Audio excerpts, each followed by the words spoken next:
misalnya di kos atau artinya rumah, kediaman atau rumah tangga.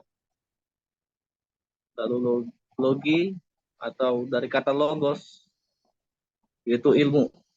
Jadi ekologi itu dapat kita pahami bersama ilmu pemahaman tentang lingkungan hidup. Nah, itulah ekologi. Lanjut, Bang. Oke, ekologi berkaitan Pak dengan lingkungan.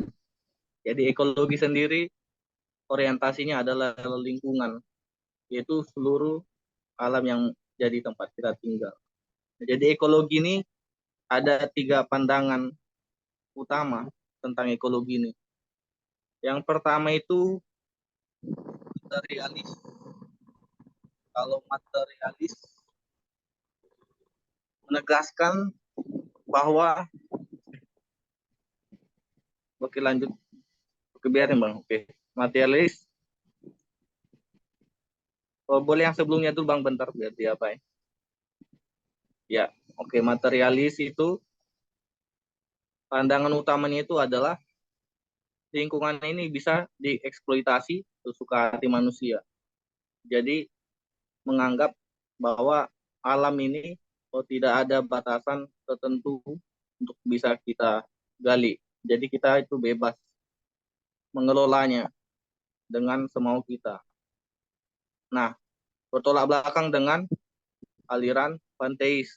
Nah, panteis ini sebaliknya justru kita tidak boleh mengotak-atik alam. Kita harus membiarkan alam itu. Jadi kalau tokohnya ini ada Ayn Rand, bahkan muridnya Thomas Biswanger itu yang sangat frontal mengatakan bahwa manusia itu bebas untuk mengelola dan mengeksploitasi alam. Nah, kalau pantai sini rata-rata animisme. Contoh penduduk asli Koyukon Alaska. Jadi mereka itu cenderung kayak menganggap alam itu adalah Allah itu sendiri. Jadi nggak boleh disenggol karena itu adalah dianggap sebagai Tuhan. Nah, jadi pandangan Kristen itu berada di tengah-tengah yang seperti yang saya buat. Oke, lanjut, Bang. Oke, baru materialisme. Pandangan utamanya, yang pertama itu alam ada dengan sendirinya. Jadi alam ada dengan sendirinya itu mereka percaya bahwa alam semesta itu terjadi tanpa ada intervensi apapun. Jadi ada kejadian yang bersifat alamiah. Lalu energi itu tidak terbatas. Nah, mereka ini banyak menganut konsep seperti hukum kekekalan energi, di mana energi itu tidak bisa dimusnahkan atau diciptakan, hanya berubah bentuk. Jadi itu yang mereka pegang. Lalu yang ketiga, teknologi bisa mengatasi semua masalah. Nah, inilah tokohnya itu Adrian Berry. Dia itu bahkan mengatakan bahwa seluruh masalah itu bisa diselesaikan asal dengan manusia mengembangkan kemampuan dirinya hingga bisa menemukan semua solusi. Jadi kita itu menjadi manusia super lah bahasanya. Lalu 4, dunia berkekurangan karena maldistribusi. Jadi maksudnya adalah dunia ini ada yang contohnya berkecukupan ataupun ada yang berkekurangan, itu semua karena distribusi yang tidak tepat dari semua alam ini. Nah, lalu pendidikan global memperbaiki hal tersebut. Nah, tapi ini yang dievaluasi. Yang pertama itu dunia tidak kekal. Kita belajar bahkan secara teologis ataupun secara ilmu pengetahuan kita belajar bahwa dunia tidak kekal. Semua akan ada batasnya. Bumi ada usianya, matahari ada usianya, semua hal ada usianya. Artinya tidak ada yang kekal. Bahkan dunia atau kosmos itu sendiri. Dua, energi itu terbatas. Karena yang dianut mereka itu adalah hukum kekalahan energi itu adalah bentuk teori. Jadi energi itu tetap ada batasannya. Contohnya kalau di alam semesta. Contohnya kalau ada suatu bintang yang sudah tidak mampu lagi bersinar, maka dia akan menjadi mati. Contohnya kita belajar itu bintang itu nanti makin lama makin besar hingga akhirnya padam. Jadi ada batasan energi. Lalu teknologi tidak bisa mengatasi semua masalah. Nah, itu yang bisa kita lihat itu banyak permasalahan contohnya yang di luar kemampuan manusia. Contohnya mungkin manusia bisa memprediksi bencana tapi kita tidak mampu mencegahnya. Lalu distribusi bukan akar masalah. Nah, jadi pendapat tersebut dunia itu kekurangan karena maldistribusi tidak begitu benar. Kenapa? Karena setiap dunia pasti punya struktur alam yang berbeda. Ada yang dataran tinggi, dataran rendah. Jadi tidak bisa disamakan semua apa yang menjadi lingkungan hidupnya. Lalu pendidikan tidak selalu menjadi solusi. Nah, terkadang pendidikan tersebut kalau arahnya tidak tepat justru akan membuat manusia itu mengeksploitasi dengan salah dan justru cenderung merusak lingkungan. Oke, lanjut Bang. Oke, panteisme. Jadi pandangan utama mereka adalah yang pertama itu alam adalah Allah dan sebaliknya, atau Allah adalah alam. Jadi mereka meyakini bahwa Allah itu adalah organisme hidup. Jadi contohnya kayak di dunia ini, kita berada di dunia, dan di dunia ini sebenarnya adalah Allah itu sendiri. Nah, makanya kenapa tadi di awal saya katakan banyak penganut animisme, itu contohnya orang-orang yang meyakini, contohnya menyembah alam, contohnya menyembah pohon yang dikeramatkan, atau gunung, atau hal lain yang dianggap sebagai Allah. Lalu yang kedua, spesies yang ada adalah manifestasi Allah. Itu tokohnya dalam Maksatin.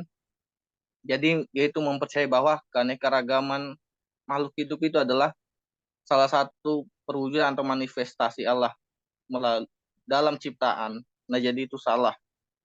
Lalu berikutnya, manusia satu dengan alam. Di pandangan ini mengatakan bahwa kita juga adalah alam itu sendiri. Jadi manusia itu contohnya adalah bagian dari alam. Lalu yang berikutnya, kita adalah hamba alam. Jadi bukan kita yang mengelola alam ini, tetapi kita harus mengikuti alam apa yang terjadi pada alam. Oke. Yang evaluasi ini adalah yang pertama, alam bukanlah Allah. Nah, ini sudah jelas bahwa alam sekitar kita ini bukanlah Allah, karena alam itu adalah ciptaan, bukan perwujudan. Itulah yang berikut di nomor 2 itu ciptaan itu berbeda dengan manifestasi. Jadi pandangan ini salah karena manifestasi itu sangat berbeda artinya dengan ciptaan. Lalu yang ketiga, alam bersifat kompleks, tidak seluruhnya hidup. Contohnya di lingkungan kita ini, kita makhluk hidup, hewan, tumbuhan, tetapi ada juga benda-benda mati yang bagian dari alam, seperti bebatuan, gunungan, batu-batu kristal, dan sebagainya, tanah, itu juga alam. Jadi tidak seluruhnya hidup. Lalu berikutnya, manusia tidak sama dengan alam. Nah, itu ditarik bahwa manusia itu adalah pengelola alam yang harusnya menjadi kodratnya. Jadi harusnya kita yang mampu mengelolanya dengan baik. Lalu prinsip yang terakhir adalah raja dapat menjadi hamba. Nah, sebagai kodrat tadi, kita sebagai pengelola, kita juga harus ingat bahwa orang yang disebut pemimpin di Alkitab juga dikatakan harus melayani sesamanya. Begitu juga terhadap alam. Ketika kita dipercaya Tuhan untuk memimpin mengelola alam, kita juga harus melayani, artinya kita harus melawat alam sekitar. Oke, lanjut Bang. Oke, pandangan utama Kristen yang pertama, dunia adalah ciptaan Allah atau ex nihilo atau berawal dari ketiadaan. Beda kalau panteisme itu berpikir bahwa Allah itu yang menjadi semuanya. Padahal kalau kita baca di Kejadian 1 ayat 1 bahwa berawal dari yang tidak ada. Jadi itulah penciptaan. Jadi Allah menciptakan sesuatu yang tadinya tidak ada menjadi ada. Itulah salah satu bukti kuat penciptaan. Lalu yang kedua, dunia adalah milik Allah. Nanti dibaca dalam Mazmur 24 ayat 1, semua itu menegaskan bahwa dunia ini adalah kebun Allah atau milik Allah. Artinya seluruh dunia ini adalah hak milik yang Allah punya. Lalu yang ketiga, bumi ditopang dan dioperasikan oleh Allah. Itu bisa dibaca nanti di Ibrani 1 dan seterusnya. Artinya apa? Yang terjadi di bumi ini juga dalam kendali atau kuasa Allah. Contohnya ketika ada suatu bencana, kita tidak bisa membatasinya karena itu di luar kemampuan kita. Lalu berikutnya dunia terikat perjanjian dengan Allah. Lalu dunia terikat perjanjian Allah ini dibaca nanti dalam Kejadian 14 ayat 12 dan 16. Lalu kewajiban berkuasa sebagai pengelola itu kita manusia. Kita sebagai orang yang diberikan tugas, tetapi kewajiban kita adalah pengelola ciptaan tersebut, bukan sebagai eksploitator, tetapi kita hanya mengelola. Lalu manusia diperintah untuk memelihara. Dibaca nanti di Kejadian 2 ayat 15, yang kita diberi tugas bahwa kita itu dipercaya Tuhan untuk memelihara, menguasai, dan juga memperhatikan seluruh ciptaan Tuhan. Oke, lanjut Bang. Nah, jadi ada prosedur Kristen dalam ekologi. Jadi ada hukum-hukum Kristen yang ada kaitannya dengan ekologi. Yang pertama itu di Kristen itu ada perintah atau hukum pelayan yang baik. Itu yang menjadi arahnya adalah sebagai pelayan yang baik kita wajib memelihara kepunyaan Allah. Kita menjadi hamba yang baik, kita menjadi pelayan yang baik itu melakukan tugas yang benar, yaitu memelihara apa yang telah Tuhan ciptakan. Lalu ada hukum tentang hari Sabat. Di ekologi ada kaitannya, kenapa? Karena istirahat itu memulihkan produktivitas semua ciptaan. Jadi tidak hanya manusia, bahkan hewan-hewan, tumbuhan juga membutuhkan yang namanya istirahat.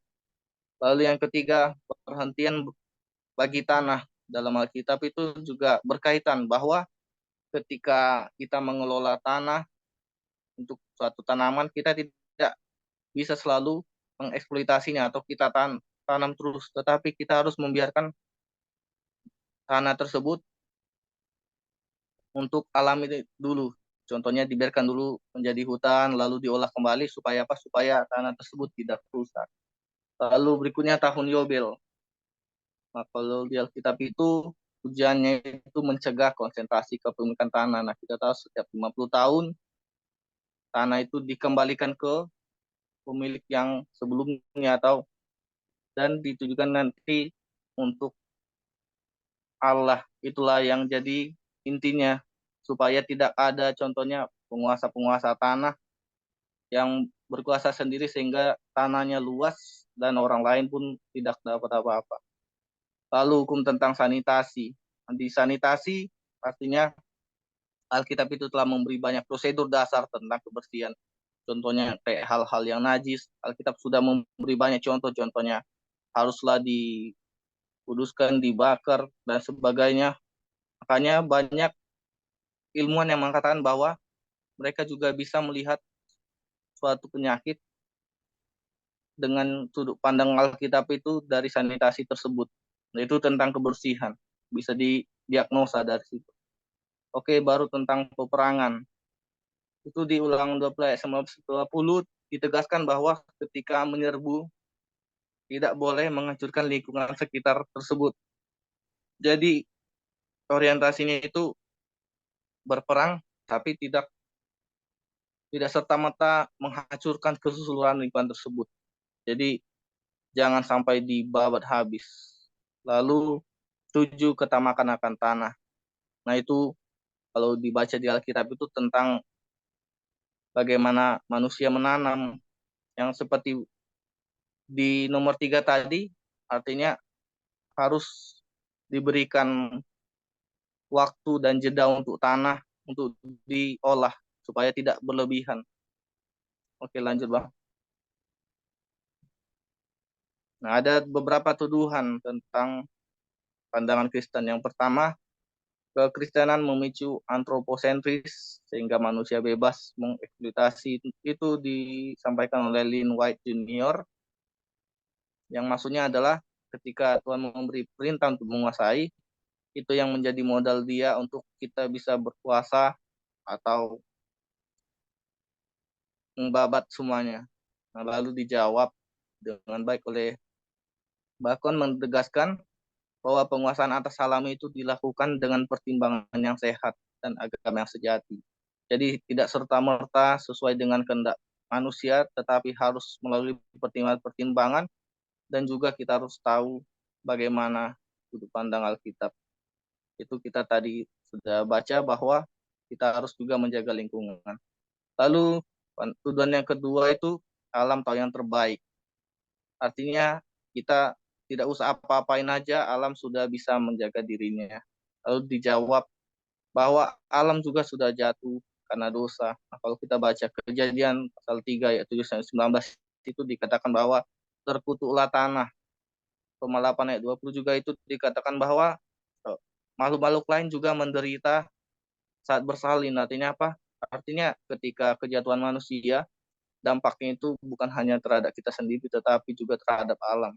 Jadi alam juga sudah terdampak. Lalu yang ketiga, populasi yang berlebih mengancam planet. Yaitu di Yesaya pasal 5 ayat 8 dijawab, yaitu konteksnya itu adalah orang kaya yang mengumpulkan tanah sebagai properti dengan jumlah yang besar. Nah, jadi konteksnya itu bukan karena populasi yang banyak, tetapi karena ada orang kaya yang mengumpulkan tanah yang banyak, sehingga orang-orang miskin tidak mendapat tempat. Nah, itu jawaban dari tuduhan tadi. Lalu yang keempat, kerusakan lingkungan karena ketidaksetiaan terhadap lingkungan. Nah, jadi ketika tidak kesetiaan kepada lingkungan, maka terjadi kerusakan lingkungan dalam Yeremia pasal 2 ayat 7. Jawabannya itu dalam konteks tersebut adalah ketika orang Israel itu dikutuk. Akhirnya Tuhan menajiskan tanah mereka karena mereka memuja berhala. Dilanjut, Bang. Lalu yang kelima, manusia sebagai perusak alam. Lalu dijawab, hanya manusia yang memiliki kemampuan untuk memelihara dan sudah menjadi kewajiban manusia. Artinya, manusia yang memiliki pengetahuan untuk memelihara alam. Contohnya, kita bisa membuat suaka marga satwa, kita bisa membuat bendungan yang contohnya hewan-hewan terbatas atau tumbuhan sendiri ataupun alam tidak bisa mengubahnya.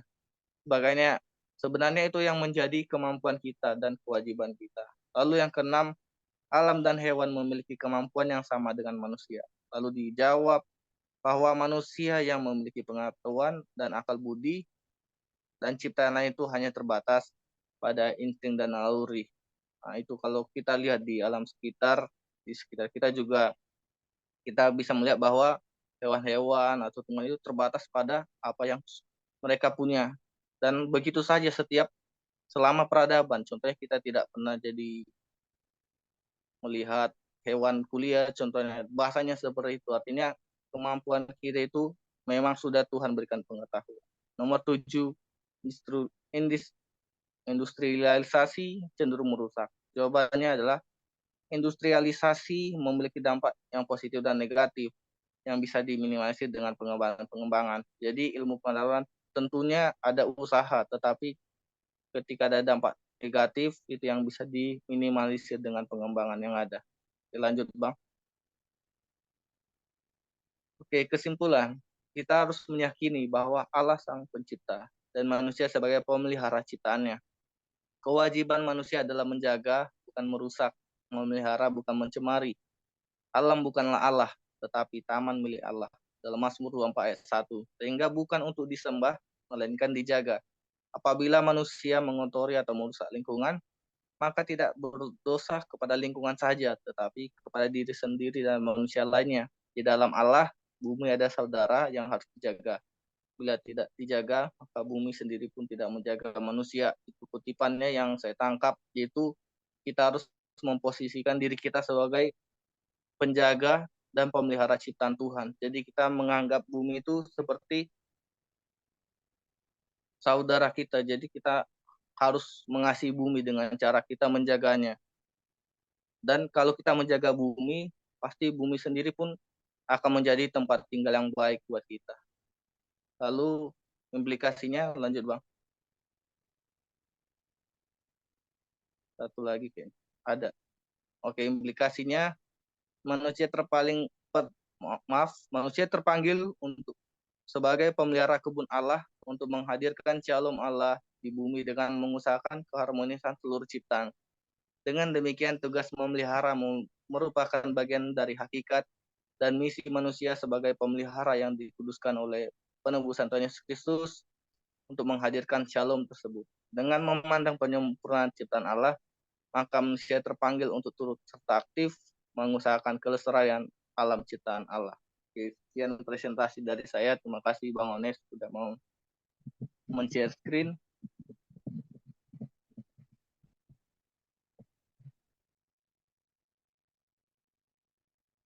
Nih. Ya, Oke, Pak. saya masuk kepada contoh.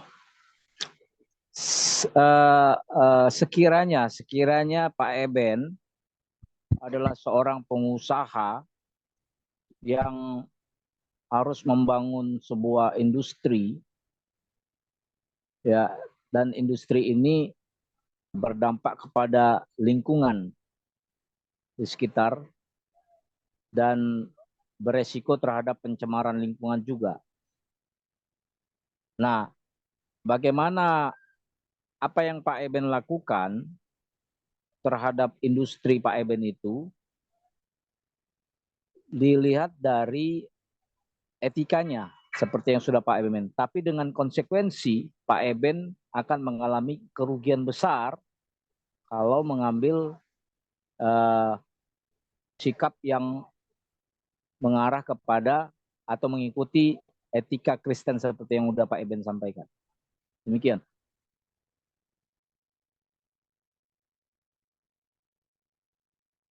Oke, baik Pak. Langsung saya jawab. Tadi sejalan dengan presentasi yang saya sampaikan, bahwa yang tadi menjadi poin utamanya adalah kita harus sebagai pemelihara ciptaan Tuhan. Sebagai contohnya tadi ketika saya memiliki perusahaan dan perusahaan tersebut berpotensi merusak lingkungan, yang pertama kita harus melakukan berbagai pertimbangan dan usaha-usaha pencegahan atau tindakan preventif. Contohnya, kalau dalam industri biasanya ada pembuangan limbah. Nah, limbah-limbah ini biasanya secara fisis, secara ilmu pengetahuan, ada yang dapat dipilah-pilah untuk sebelum dibuang ke lingkungan. Kita bisa lihat contohnya yang Jepang kemarin baru membuang limbah nuklir.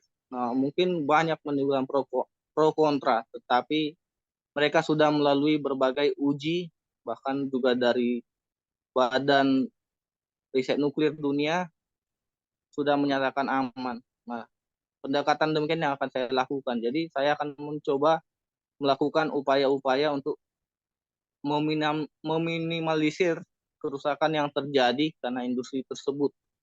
Nah, apabila tidak ada lagi jalan keluar, contohnya industri tersebut memang benar-benar merugikan, tentunya saya tidak akan melanjutkan industri tersebut.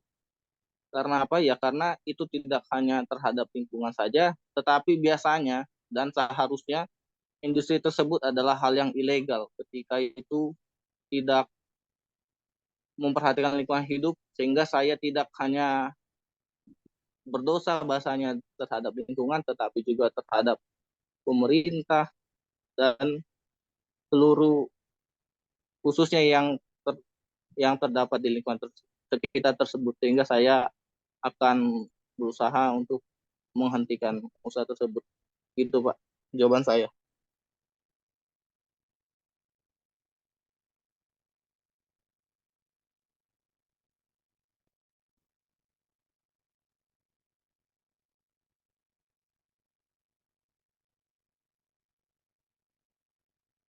Kalau boleh tahu tindakan preventifnya apa yang Pak Eben lakukan?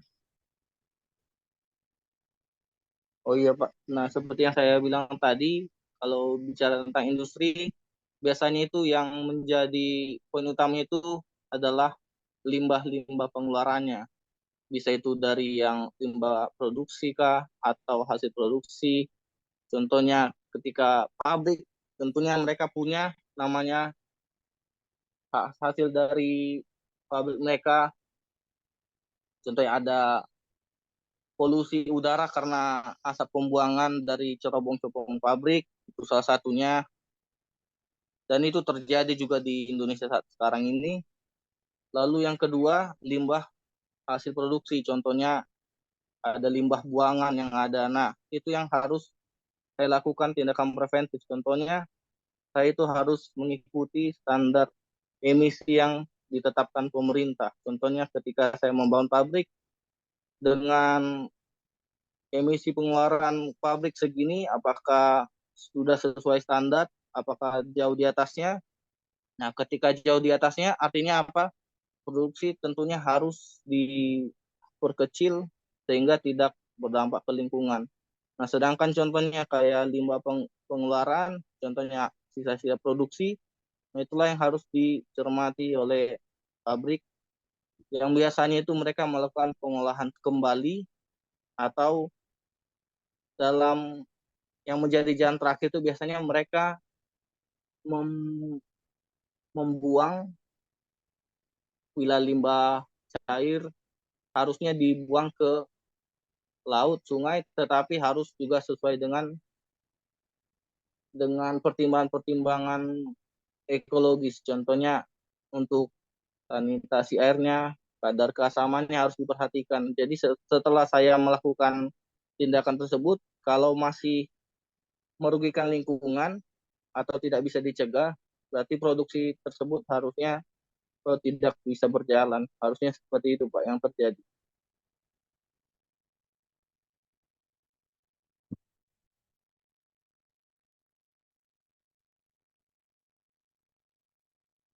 Oke, cukup.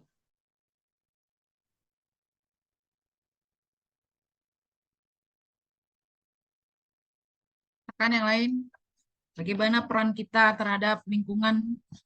Boleh juga ditanya. Boleh nggak membuang sampah sembarangan?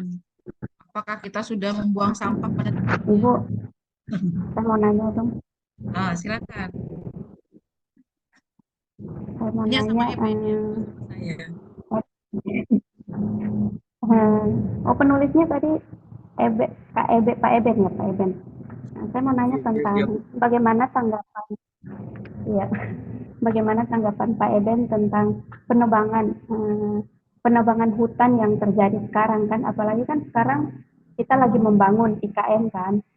Jadi pasti itu ada penebangan hutan yang terjadi di Kalimantan.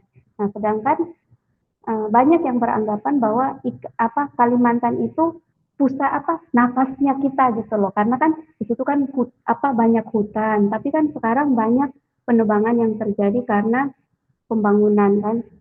Bagaimana tanggapan penulis tentang hal ini? Apa yang harus kita lakukan gitu loh, karena kan kalau hutan semakin hari semakin ditebang berarti kekeringan akan semakin hari semakin bertambah gitu. Gimana pandangan Pak Eben tentang hal ini? Oke, Makasih. Bapak Ibu. Siap, terima kasih Bu pertanyaannya. Nah, saya akan jawab satu persatu. Yang pertama, kalau konteks penebangan hutan, tentunya menebang hutan itu tentunya tidak dilarang bila secara hukum dan juga mereka memperhatikan lingkungan. Nah, tetapi yang saya pernah pelajari ada beberapa cara-cara yang dilakukan ketika sudah melakukan penebangan hutan. Yang pertama itu reboisasi atau penanaman kembali. Jadi ketika ada hutan-hutan yang ditebang, kita harus menanam hutan-hutan baru yang untuk menjadi nantinya di masa mendatang untuk menjadi yang seperti tadi, menjadi paru-paru dunia yang menjadi tempat untuk, kalau kita belajar di IPA, ya untuk sebagai sumber oksigen lah bagi manusia. Jadi pertama itu lakukan reboisasi. Lalu ada juga tebang pilih. Jadi ketika menebang, kita harus memilih bukan pohon yang muda, tetapi harus pohon yang sudah benar-benar tua dan juga cukup berumur. Artinya apa? Ketika kita melakukan hal tersebut, kita menyelamatkan pohon-pohon baru yang nantinya akan menggantikan tugas-tugas pohon yang sudah tua tersebut. Dan juga pohon-pohon tua tersebut ketika kita tebang, kita juga mencegah musibah yang akan datang, contohnya pohon tumbang karena sudah tua. Itulah kalau penebangan hutan. Tapi kalau kita lihat tadi konteksnya untuk IKN itu, Ibu Kota Nusantara, saya juga sering mengikuti perkembangan beritanya, ada pro dan kontra, ada yang mengatakan bahwa Kalimantan juga adalah salah satu paru-paru dunia. Contohnya seperti Bapak Rocky Gerung yang sering mengkritisi pemerintah saat ini. Namun yang saya juga pertimbangkan adalah tentunya pemerintah kita sudah punya analis untuk hal tersebut. Contohnya mereka sudah melakukan AMDAL, analisa dan dampak lingkungan untuk membangun IKN. Jadi ketika mereka ingin membangun IKN, mereka juga sudah memikirkan dampak-dampak yang akan terjadi. Dan juga yang kita baca bahwa IKN tersebut nanti akan konsepnya itu go green. Jadi IKN itu adalah nanti kota yang ramah lingkungan. Tidak ada kendaraan yang berpolusi, diutamakan kendaraan listrik, kendaraan umum. Artinya apa? Ketika pohon-pohon ditebang, tetapi juga pemerintah juga menyiapkan lingkungan yang bersahabat, yaitu kawasan yang benar-benar ramah lingkungan. Contohnya tadi kendaraan listrik kita tahu bahwa mereka tidak ada emisi gas pengeluarannya. Kita juga tahu bahwa kendaraan listrik mampu mengurangi polusi karbon. Nah, itu yang sudah diperhatikan pemerintah. Nah, kalau kita tarik ke Alkitab, seperti yang sering disampaikan juga dan kita baca bahwa kita harus taat pada pemerintah. Nah, untuk saat ini mungkin kita hanya bisa melihat dan menjadi pengamat tentang IKN ini. Tetapi kita harus mendoakan juga supaya keputusan pemerintah ini memindahkan kota ke Kalimantan tepat dan juga efisien bagi seluruh masyarakat. Karena tujuannya juga saya sering perhatikan bahwa Kalimantan itu yang paling strategis untuk Indonesia, dan itu benar secara koordinat juga Kalimantan adalah berada di tengah-tengah. Oleh karena itu yang harus kita lakukan adalah kita mendukung kegiatan pemerintah, dan kita juga boleh contohnya menyalurkan aspirasi kita. Contohnya kita nanti ketika sudah ada kesempatan kita bisa terlibat, contohnya kita bisa ikut kegiatan ramah lingkungan di sana mungkin akan diadakan. Nah, itu yang mungkin kita lakukan. Nah, yang paling pertama mungkin dari lingkungan kita sendiri dulu. Sudahkah kita menjaga kebersihan lingkungan kita? Contohnya bakaran rumah kita, sudahkah kita bersihkan dari sampah-sampah? Apakah kita bakar sampahnya atau kita kelola gimana? Atau kita tanam sampah yang bisa, atau sampah organik kita tanam? Kira-kira seperti itu yang kita lakukan. Terima kasih tadi Ibu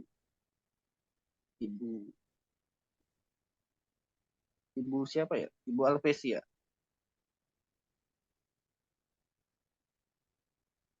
Itu aja Ibu yang saya sampaikan. Baik, masih ada pertanyaan lagi? Kalau tidak ada, Mau tanya sedikit aja, Bu. oke. Ya, kerusakan alam atau lingkungan ini kan sudah sangat parah ya. Terbukti seperti kita berada di Jakarta ini. Akhir-akhir ini juga ada polusi ya, yang sangat mengganggu. Nah, bagaimana penyaji melihat ini dalam arti begini, untuk mengembalikan ekologi atau mengembalikan lingkungan seperti semula, bisakah itu?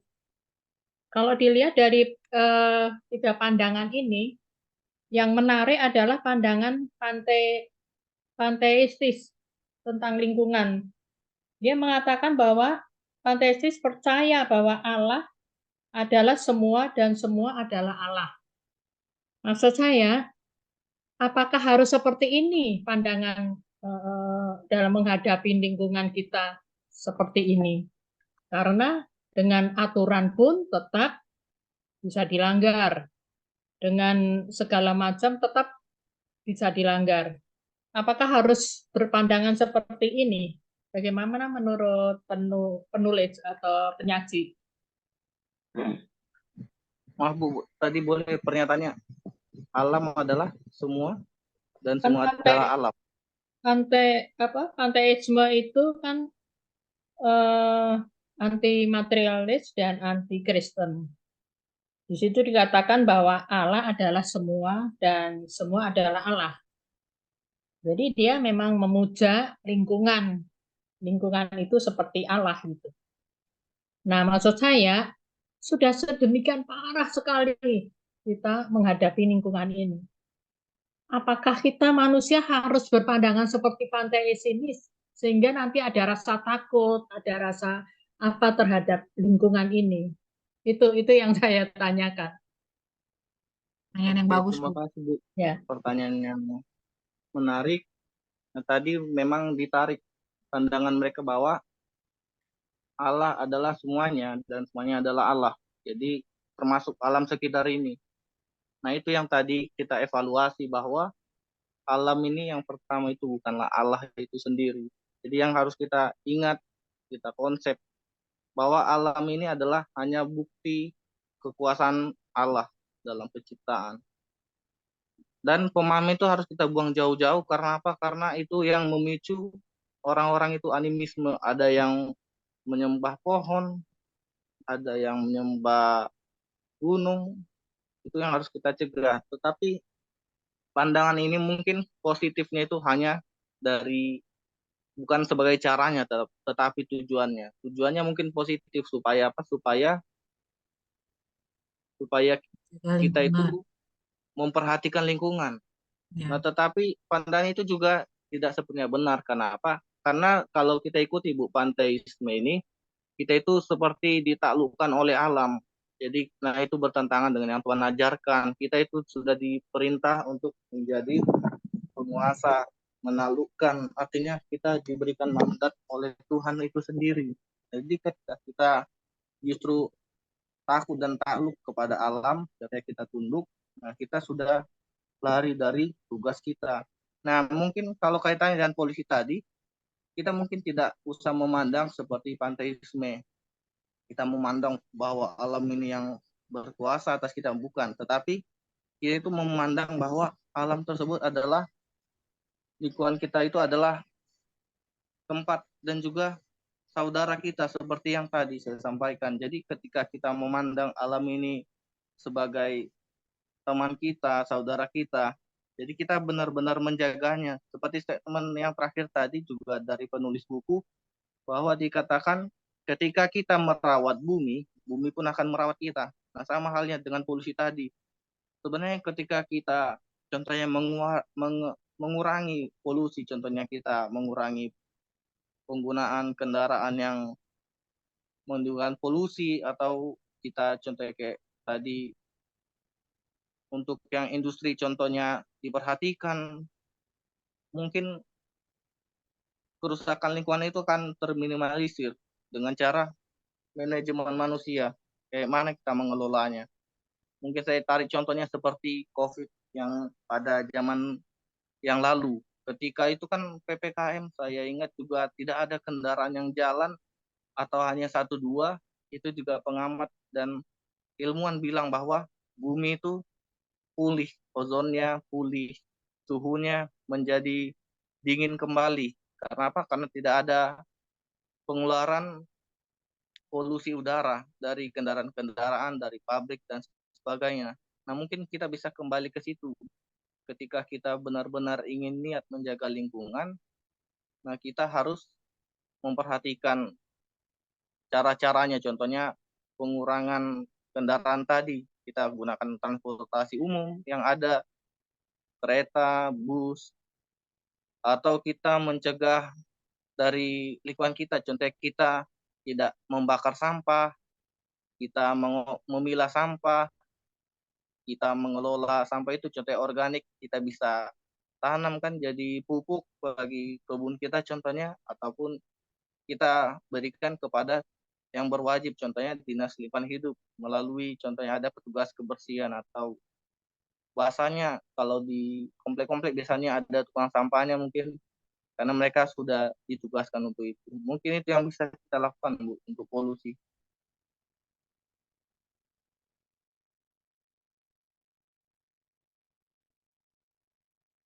Gimana Ibu jawabannya, bisa memuaskan? Ya, bagus, Bu, jawabannya, Bu. Iya. Terima kasih. Ya, sama-sama Ibu. Tapi tunggu sebentar. Saya mohon diklarifikasi. Tapi saya tadi mendengar Pak Eben bilang dilarang bakar sampah. Ini maksudnya gimana? Apakah menurut Pak Eben dari etika Kristen, orang Kristen dilarang bakar sampah? Oh bukan Pak, tadi kan karena berbicara polusi, jadi kita mengurangi contohnya kayak pembakaran tersebut, karena kan itu yang kalau kita nanti pelajarin gas-gas hasil dari pembakaran itu kan karbon monoksida itu yang menjadi seperti efek rumah kaca bagi bumi. Jadi gas-gas itu yang membuat polusi, yang membuat pemanasan global. Nah itu dikurangi, bukan mungkin ada yang membakar sampah, tetapi kan itu sudah dilarang juga secara, saya nggak tahu kalau maksud saya di tempat saya di komplek ini contohnya, kami sudah dilarang membakar sampah karena selain untuk lingkungan juga itu juga ada di peraturan daerah, di kebetulan saya di daerah Depok Pak, itu dilarang. Contohnya juga di sini sudah dilarang menggunakan plastik, jadi harus pakai tas belanja. Jadi sudah dari peraturan pemerintah daerah untuk itu Pak, larangannya. Jadi bukan Alkitab, tetapi ada larangan dari pemerintah yang mempertimbangkan itu Pak.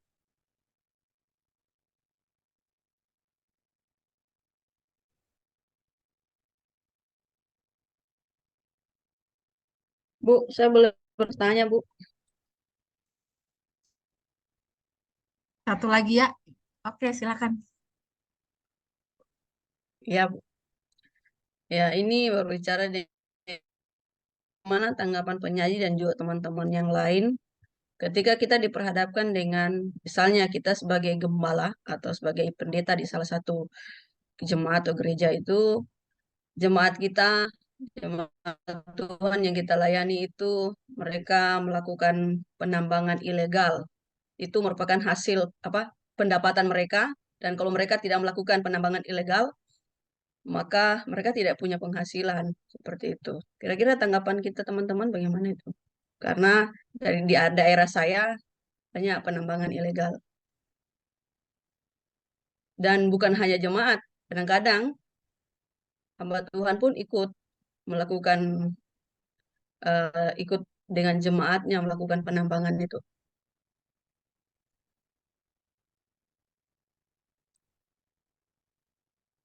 Ya Bu, mohon izin Bu, penambangan emas kah atau gimana Bu? Atau Iya, bagaimana? penambangan emas yang ilegal. Itu kan merusak lingkungan hidup dan menyebabkan kadang-kadang itu erosi atau banjir bandang.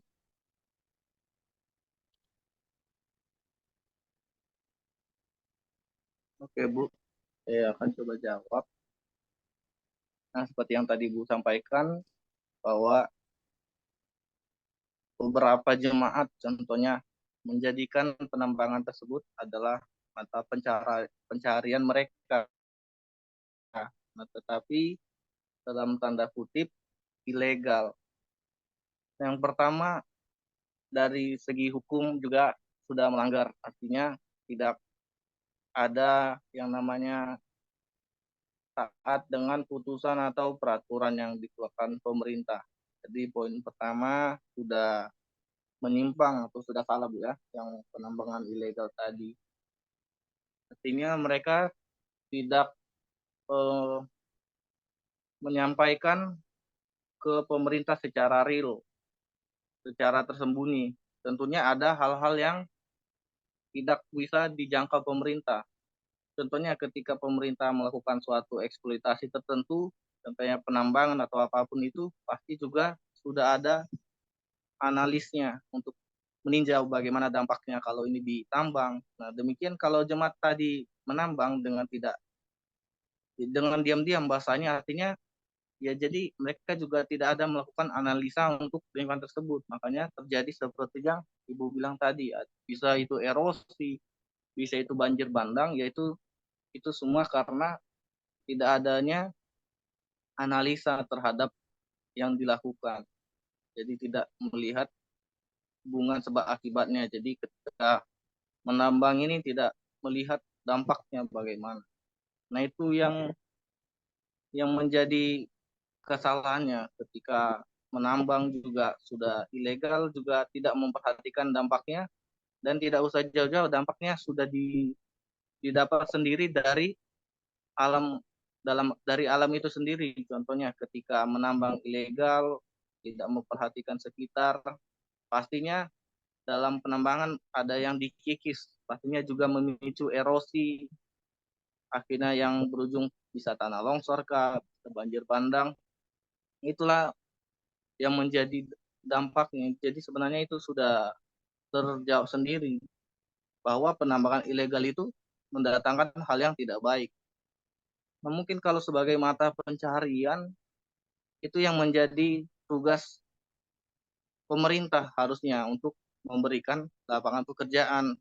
Tetapi itu juga harus dinegosiasikan terhadap penduduk. Contohnya ketika penduduk tahu bahwa ada di situ penambangan, ya mungkin bisa melakukan pendekatan ke pemerintah. Kan biasanya itu saya juga ada lihat tentang di Jawa Tengah itu kan ada untuk pertambangan juga, dan itu kan ada sistem mutualisme. Jadi ketika masyarakat melakukan ke pemerintah, ini ada penambangan ini di sini, Mas, untuk pemerintah, biasa pemerintah itu memberikan uang sebagai ganti hak tanah tersebut. Biasanya gitu, Bu. Jadi ada uang timbal balik. Jadi ketika masyarakat contohnya ini, itu mata pencarian mereka.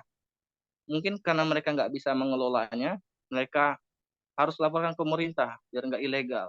Lalu setelah dilaporkan, pemerintah meninjau, oh lokasi tersebut benar, ada penambangan, pemerintah itu biasanya memberikan gantinya. Nah, itulah yang menjadi modal masyarakat untuk memulai usaha mereka, supaya juga mereka tidak hidup dalam ketakutan, karena ilegal pasti ada nanti aparat yang ditugaskan untuk mengatasinya. Gitu sih, Bu, kalau solusinya, Bu, ya. Baik, terima kasih ya untuk pertanyaannya, dan saya rasa apa yang disajikan oleh Eben dan pertanyaan juga jawaban sudah bisa membuat kita mengerti apa itu tanggung jawab kita berdasarkan etika Kristen terhadap lingkungan hidup. Yang pasti perintah Tuhan adalah bagaimana kita memelihara dan kehadiran kita juga supaya menciptakan lingkungan yang sehat, lingkungan yang baik. Karena itu yang harus menjadi tanggung jawab kita bersama. Dan saran saya adalah Bapak Ibu bisa dijadikan sebagai judul tesis atau penelitian nantinya, ya, karena jangan nanti begitu pengajuan judul tesis nggak tahu mau judulnya apa. Ini saya sudah bikin 4 judul penelitian tesis loh dari diskusi kita. Salah satunya adalah peran perempuan Kristen terhadap lingkungan hidup sebagai studi ekologi dalam pembelajaran pendidikan agama Kristen. Atau kalau dia di teologi, studi teologi ekologi menurut Kejadian 1, implikasinya bagi gereja-gereja di Jawa Timur. Itu contoh ya.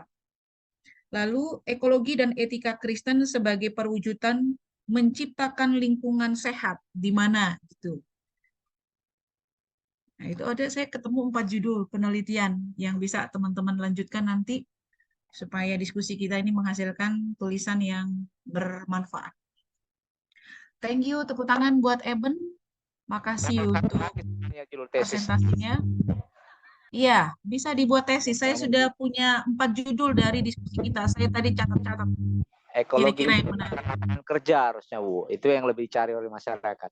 Ya, terserah. Silakan mau kalaupun mau lakukan itu. Ini kan saya merangsang teman-teman berpikir dari diskusi kita ini sebenarnya banyak hal yang kita bisa tindak lanjuti maksud saya. Supaya nanti begitu saya suruh untuk memilih judul penelitian, nggak bingung, nggak tahu gitu. Jadi dalam diskusi-diskusi ini sebenarnya banyak sekali ide-ide yang bisa kita tulis dan kita bisa catat gitu. Makanya saya selalu punya catatan gitu ya. Kalau teman-teman juga harusnya begitu. Nah, kalau berminat dari diskusi-diskusi kita ini, itu kan bisa dicatat dan kita pelajari lebih lanjut, barangkali bisa menjadi apakah itu buku, apakah itu penelitian, apakah nanti kita bikin PKM ya, bagaimana kita bisa membuat satu kegiatan menjaga lingkungan yang sehat bagaimana. Nah, kita bisa bikin nanti kegiatan ini. Ya, kita sisir sampah-sampah di mana gitu kan ya. Sebagai tindakan nyata kita dari mata kuliah ini. Di asrama Baik, IKSM lanjut. aja, Bu. Ya, Di STT IKSM aja, Bu, dulu. bisa mau di Bersih-bersih. STT IKSM juga bisa, di mana juga bisa, itu kan tinggal teknis ya, kesepakatan kita bagaimana kita berperan ya menunjukkan etika Kristen, kepedulian terhadap lingkungan yang sehat itu bagaimana. Salah satunya adalah bagaimana kita bisa menyisir sampah-sampah di pinggir-pinggir jalan